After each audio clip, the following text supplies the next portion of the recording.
নমস্কার বন্ধুরা, আপনাদের সামনে আরেকটি ভিডিও নিয়ে চলে এলাম। আমি এখন রয়েছি লালবাগের ইমামবাড়ার সামনে। এই ইমামবাড়াটি সম্রাট হুমায়ুন শাহের আমলে তৈরি হয়েছিল, যেটি রয়েছে মুর্শিদাবাদের লালবাগে অবস্থিত হাজারদুয়ারির একদম সামনে।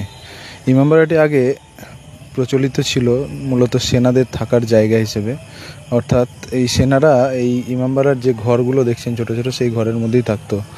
হাজারদুয়ারির ঠিক সামনেই ইমামবাড়াটি গড়ে উঠেছিল।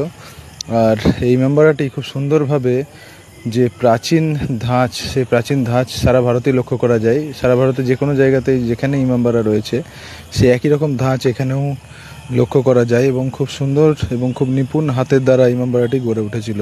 আর এর আকারটি সত্যি অনেকটাই বড় এবং এর কারুকার্য আপনাদের নিজের চোখে না দেখলে বিশ্বাস হবে না, এত সুন্দরভাবে এটি গড়ে তোলা হয়েছিল। সামনে যে ফটক বা গেটটি দেখছেন, সেই গেটটিও খুব সুন্দরভাবে নিখুঁত হাতের দ্বারা এটা গড়ে তোলা হয়েছিল, যা গড়ে উঠেছিল সম্রাট হুমায়ুন শাহের আমলে। আর ইমামবাড়াটি রয়েছে মুর্শিদাবাদের লালবাগে হাজারদুয়ারির সামনেই।